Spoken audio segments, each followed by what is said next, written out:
Good evening and welcome to the Commentary Hub's roundup of the Women's World Cup 2023 Day 3. I'm your alternative host Nicholas Jones, and joining me tonight is Russ Vernon. Russ, good evening. Good evening, Nicholas. How are you doing, my friend? You okay?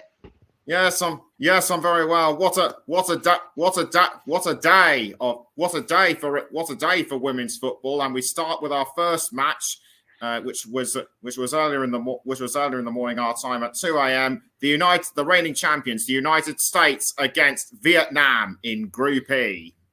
Yes, and let's get straight to that then, Nicholas, shall we?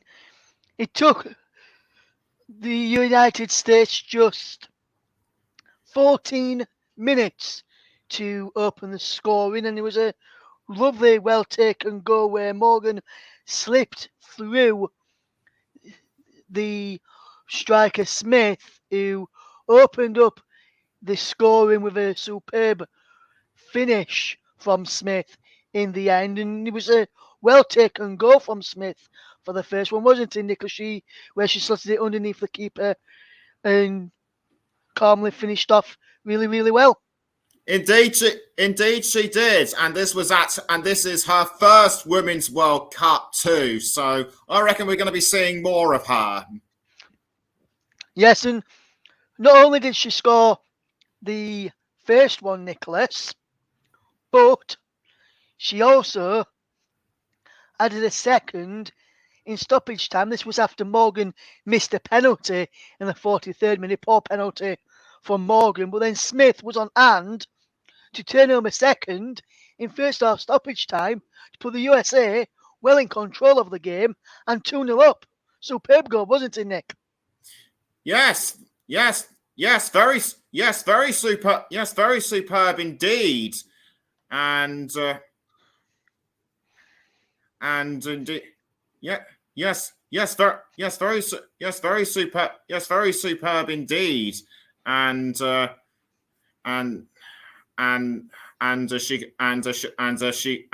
if she carries on like this in her international career, she'll certainly give the likes of Carly Lloyd a run for their money. Yes, especially, and also Megan Rapinoe as well, who's a top class US WNT player as well, who set to retire at the end of this campaign. She came on in this game for Morgan in the 61st minute, did Megan Rapinoe, in what will be likely to be her last Women's World Cup tournament with the USWNT. Yes, her 200th appearance as well, but the game wasn't about her, was it? It wasn't, Nicholas. It was about Smith. Smith. Yes, it was all about Smith, who grabbed a brace and helped the reigning champions get off to a winning start in their defence of the title in this one. But the third goal, Nicholas, came in the second half and was wrapped up by Lindsay Oran in the 77th minute, with Smith not only scoring a brace, Nicholas, but Smith also set up Oran for the goal. Indeed she did, and if I'd actually commentated on that game, I would have given Smith my player of the match, no question. Yes, absolutely. And fantastic performance from Smith. As I say, 2 goals and an assist for Oran. And it was a lovely take and go from Oran as well, wasn't it, Nicholas, where she just finished it off. And Smith's goals as well, that we've already touched upon, were superb finishes as well, weren't they? Yes, she was. But the thing about Vietnam is they managed to keep the score level down. Because if you remember in the 2019 World Cup, when the USA met their first opponents, Thailand, they thrashed them some 13-0, and the USA were actually on the pace to actually replicate that. But Vietnam somehow managed to keep everything down. They did, yeah, man. Goalkeeper made a few good saves, especially in the second half and in the first half at times as well, but it was only a matter of time before USA opened the scoring and then went on to comfortably win the game by 3-0 against Vietnam in that one. Indeed, and so now we go on to our next match, which was Group C: Zambia against Japan. Zambia, another team making their debut in the Women's World Cup. Yes, and in this game, it was Zambia 0, Japan 5 in this game, and Japan ran out comfortable winners in the end. They had a goal disallowed in the 21st minute for offside before Miyazawa opened the scoring just before half time with a superbly taken goal to put Japan into the lead. And I must have felt for Zambia. I think at the time, Nick, when I was watching it, I felt for Zambia because I thought they were putting up a valiant effort. It was just that they couldn't keep the ball out of the back of the net. But the keeper made some brilliant saves before Japan eventually opened the scoring. Yes, it looked like she did, but Japan just went out all guns blazing throughout that match. They did indeed, Nicholas. They did indeed, my friend. And it was 1-0 at the break to Japan after the first half. The goal from Miyazawa came in the 43rd minute to open the scoring. The scoring in the second half opened just 10 minutes into it when Tanker made it 2-0 from Endo's pass, and it was a well taken goal as well from Tanker to double Japan's lead and really pull the game beyond any doubt. There was, at that point for me, Nicholas, there was no way back for Zambia, and ever since Japan opened the scoring, there was nothing in terms of Zambia getting back into the game. I mean the first goal being scored, I've well and truly thought the floodgates would have opened and it could have been double figures for Japan in the end, but we was only kept down to 5 and single figures goals. Yes, indeed, and not only were Miyazawa and Tanaka the only scorers, but we also had Jun Endo on the score sheet as well.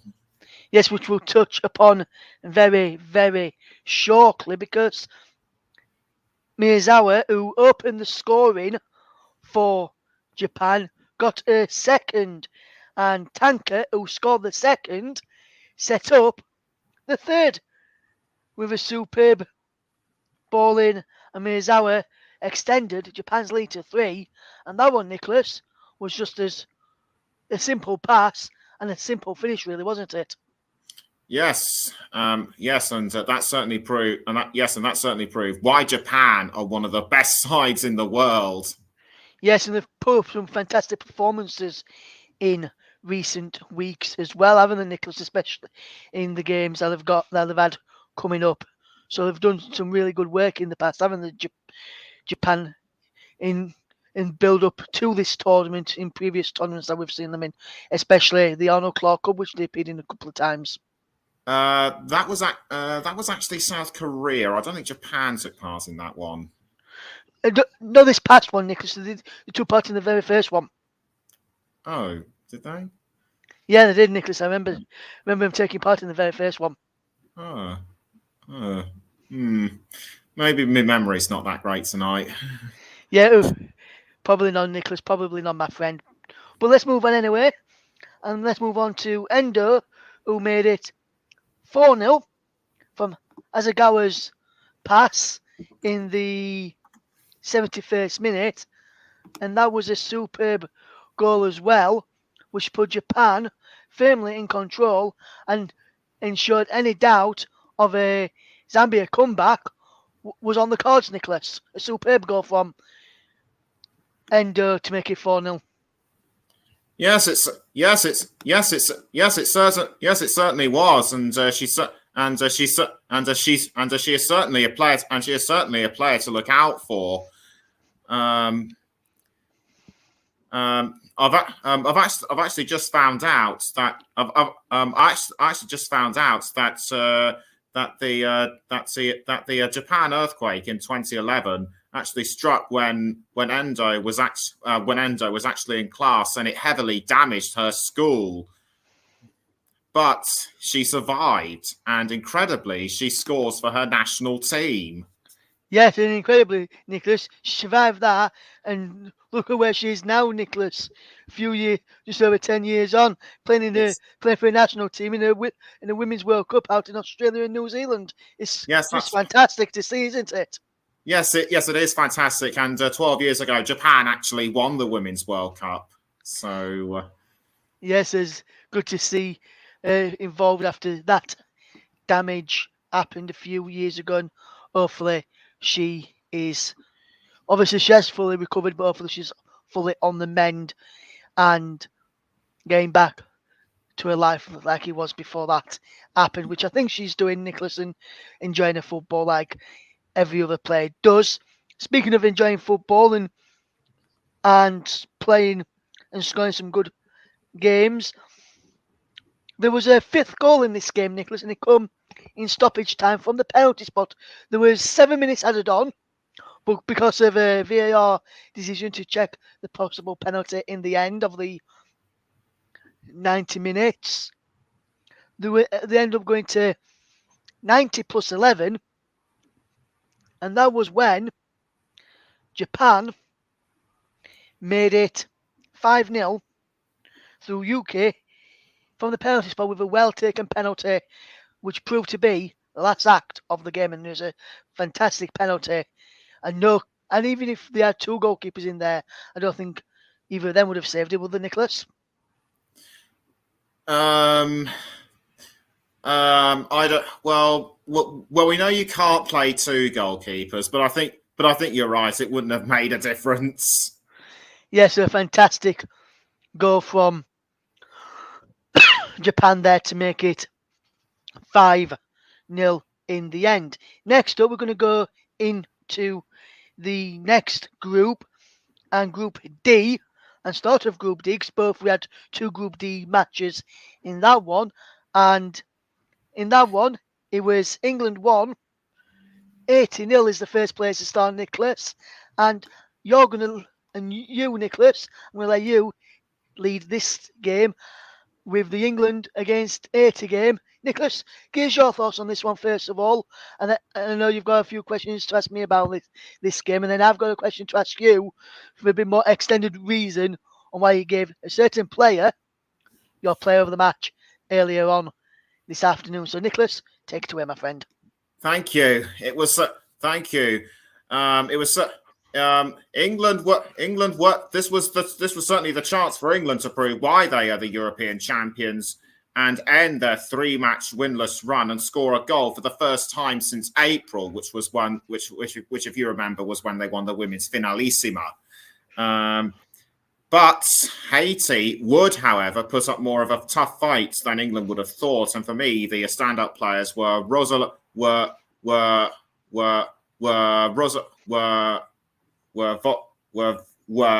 Borgea and Melchi Dumoni, who scored in the Intercontinental playoff final against Chile back in February. England could well have had their first goal early on, but a foul on Chloe Kelly and a VAR decision not to award a penalty went against them. There was also an earlier foul for a penalty on Alessia Russo, but that was rejected. Nicholas, on both of those, for me, the first one, Alessia Russo earlier on, before the Chloe Kelly one, for me, I didn't think that was a penalty at the time, and I can see why the referee didn't give it. And then the second one, the one where you mentioned about the player stamping on Chloe Kelly's foot, but then the VAR review, they come to the correct decision there because Russo fouled a man first before the incident on Chloe Kelly happened. And I was surprised, Nicholas, that Pierre-Louis, who stamped on Chloe Kelly's foot, picked up a yellow card in this one, especially when the penalty wasn't given. Oh, okay. but at the time, because of what happened, I strongly felt it was a penalty. Yes, I thought it should have been on first viewing. I didn't notice the thing from Alessia Russo on the defender. So at the time I was like, that's a penalty. She's going to the monitor. He's going to be given as a penalty. Because we know normally in England when the Premier League referees go across to the monitor to check a decision, it's always going to be a decision. Now they're reviewing it for whether a penalty, red card, whatever, and so on and so forth. So I thought, right, this one's going to be a penalty kick for England here now. And then it wasn't given. And then I was looking on the replays that we got from VAR, and it was I saw the reason why, and I was like, that's a foul by Russo. That's not going to be a penalty. It's going to be a free kick. And I don't think she's going to get a booking for stamping on her. But then when she got a booking for stamping on her, I was like, so you've got a free kick. This is what I was saying in my head, Nicholas, at the time. And so I was like, you've given a free kick to Haiti for a foul by Russo, but you booked Pierre Louis for stamping on Chloe Kelly. So if you're booking her for that challenge, the penalty should be given. But if you've given a free kick, anything that happened after that Alessia Russo foul shouldn't be given a thought of, so the booking shouldn't have occurred. So it's one of those ones. If you're booking her, give the penalty. If you're not giving the penalty, don't book her for the challenge on Chloe Kelly when he's not going to be giving us a penalty. So I was a bit surprised by that situation, why the referee and VAR still come to the decision to book Pierre Louis. Yes, but despite all England did, Haiti still held firm. But eventually, something would give, as handball by Bathsheba Louis awarded England a penalty, and the penalty was a weird one in itself because even though Georgia Stanway missed the penalty, it had to be retaken because the Haiti goalkeeper Teus actually came off her line. At the time, I thought she acted within the rules. Yes, but when you see it on the replay, Nicholas, you can see she's clear off that. And saw a perfect shot earlier. I've not got an image to show anybody this, but from behind the goal on the footage I saw earlier, behind the goal, Nicholas, you can see the keeper has jumped a couple of yards clearly off the goal line, and he's standing in the middle of the 6-yard box before the penalty is even taken, which is why it had to be retaken. And I think the VAR got that spot on. And Nicholas, do you want to tell us what happened after he got retaken? Well, after it was retaken, Stanway was just as cool as a cucumber and just sent it in without a problem. And that was England's first goal since April. Yes, good penalty from Stanway, actually, Nicholas. She took it really, really well. A lot of people, and myself included, and I think I could hear my dad earlier as well, saying, is she going to go the same way? Is she going to go the same way again? And if she is she going to save it again? She did go the same way again, but the goalkeeper didn't go the same way. She ended up putting it into the same way. The goalkeeper just jumped to left-hand side as Stanway put it to her right-hand side. And Nicholas, I think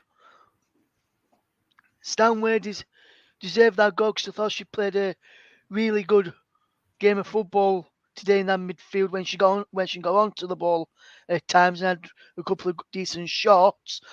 Obviously, people know that we cover the game here on the commentary hub with the man to my left-hand side in Nicholas Jones. And Nicholas gave his player of the match to Alex Greenwood. As you can see going across the bottom of our screen here, this is the England v Haiti player of the match. If I were to ask you, Nicholas, right now, why Alex Greenwood got your player of the match, because for me, there's a couple of players who could potentially go. Georgia Stanway, not just for the goal, but for the contribution that she made in midfield. Alessia Russo was a problem up front. Lauren Emp caused a few problems as well. Chloe Kelly was a thorn down England's right, teaming up with Lucy Bronze. So either of those two could have got it. But do you want to expand and tell everybody why you gave Alex Greenwood your player of the match today? It's never easy to choose. It's never easy to choose a player of the match, as you know. But the reason why I picked Greenwood was because like Stanway, she cooperated with her teammates really well. She played the ball up.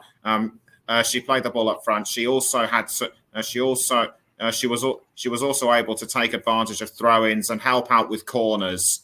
So for me, that is a performance that befits a team player, and that is why I gave it to Alex Greenwood. We also did. Unfortunately, we didn't see much of Kira Walsh in terms of ball control and possession. No, because for me, Nicholas, from an England point, when I was watching it earlier, we seem to bypass the midfield. We seem to go. When I say midfield, the centre midfield. Stanway got on the ball when she picked up from knock clearances and knockbacks to the edge of the box where she'll be able to run onto them, pick them up. But Stanway does that quite regular for a club side as well. Normally Kira Walsh does that as well, but Kira Walsh wasn't able to do that today, and she didn't get on the ball much because she was being bypassed all the time. So I was a bit surprised that we didn't see her more on the ball. Another player don't think we saw much on the ball of was Ella Toon. I don't think she really had much play either with the ball going over the top of the midfield. I think only time she really touched ball is when she got into close 1-2s with Russo or Lauren Emp down the left-hand side and Russo in the middle.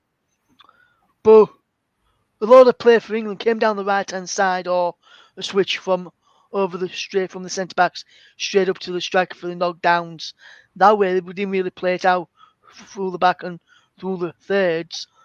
But that's down to the way Haiti played. They pressed really, really well and caused a number of problems in that game. Nicholson did a really good job in the end, Haiti, to just stifle England and only keep the scoreline at 1-0. If Haiti had pressed even harder, do you think they could have equalised? Potentially, they could have equalised, Nicholas. I think they had a few good chances to equalise, but they just couldn't find that killer instinct because of the fantastic saves of Mary Earps. And Mary Earps could have been given the player of the match for the amount of saves that she made as well, Nicholas, in the game, along with, like I said, Chloe Kelly, Lucy Bronze, Alessia Russo, Lauren Emp, just to name a few of the good players in this England side who performed well today when they're in possession. Toon as well when she got on the ball and linking up with Emp and Russo when she was able to do that rather than her being marked out. So I think they did a really good job there. Next up then, Nicholas, we've got one final match, unless you've got anything else to add on the England game.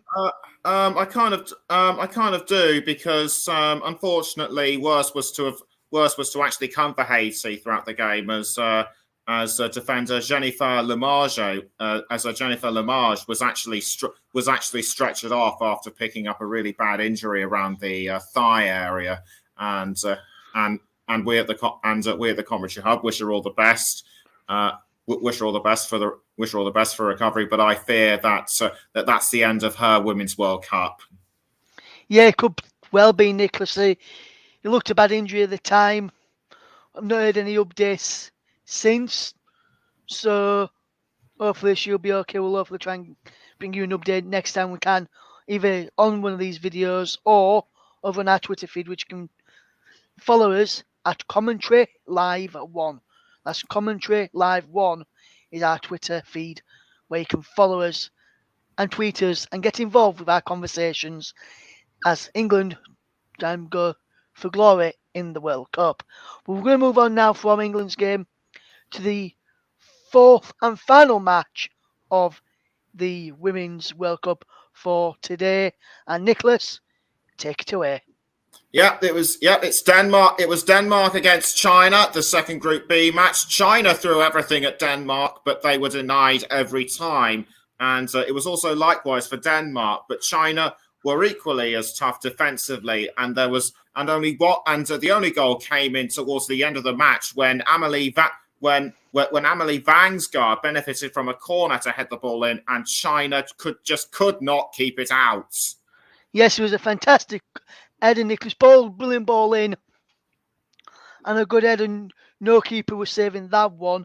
But I don't feel for China though, Nicholas, because in the Denmark game, the China goalkeeper, which was Zhu, Jew, pulled off some really good saves in that game, did Jew, and kept China in the match. It was just unlucky that the header right to the death, just as the clock struck 90 minutes, that it was the only goal of the game, and they could have equalised in stoppage time, could China, but just didn't take the chances there. So it was a fantastic game, this one. I think, judging from what I've been reading earlier and looking at the stats earlier as well, Denmark just edged him. Their win was probably the right result, but from the quality and from what I saw on the pitch, for me, this is just my opinion, guys, and there's not anybody else's here with a commentary hub. Just this is the opinion of myself, Russ, Vernon, and no one else here with a commentary hub. I think China can be all done by not getting in a point out of this game after a valiant and a really, really dogged performance. That's right. That's right. So that's right. We'll go on to Sunday's preview in a moment or two.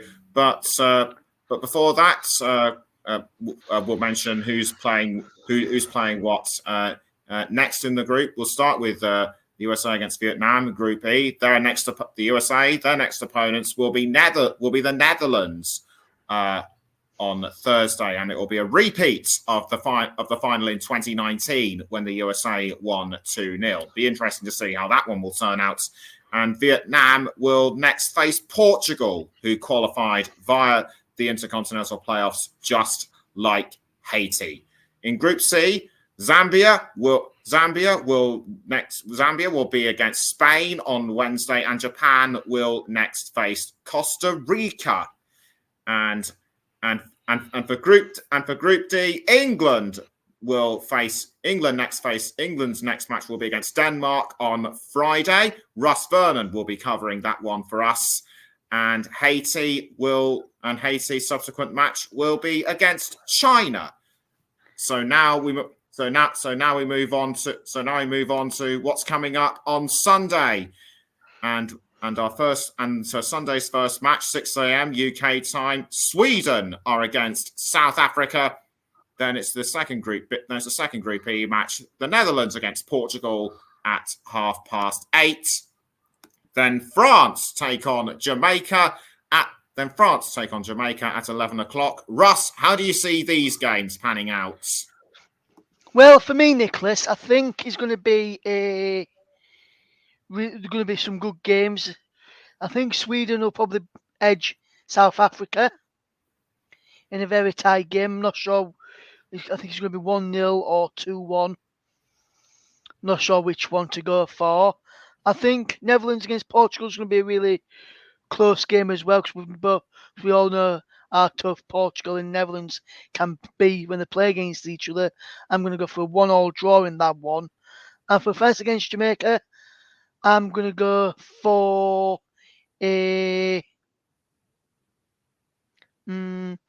probably a France win in that one, Nicholas. Say about 3-0. Nicholas, what's your predictions for each of those games? Difficult for me to say. I think Sweden are easily going to win. Against South Africa. I'll probably say about 2-0.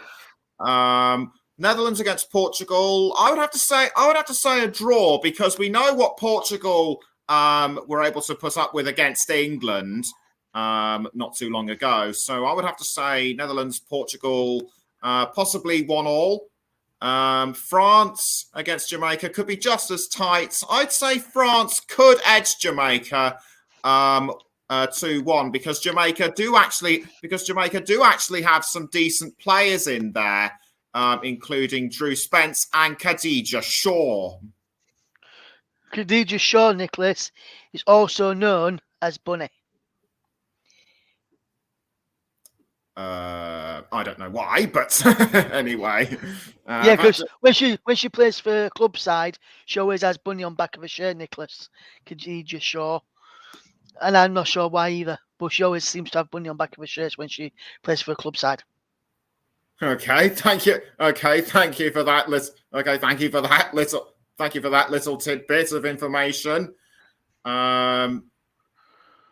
So that just about wraps up our roundup of day 3. We hope to bring you a roundup of day 4. Do please listen out for it if and when it is. But you can also. But for further information, check out our Twitter handle at CommentaryLive1. Thank you to Russ for joining me again as always tonight. No problem, Nicholas. Really enjoy this one tonight, Nicholas, and always a pleasure joining you here on the channel. And to everybody else, what we'll say just before we do leave, Nicholas, what we'll say is, if you've not hit that like button down below, or hit that subscribe button and the notification bell to notify when we're next on air, please do that. It is free to do both of those.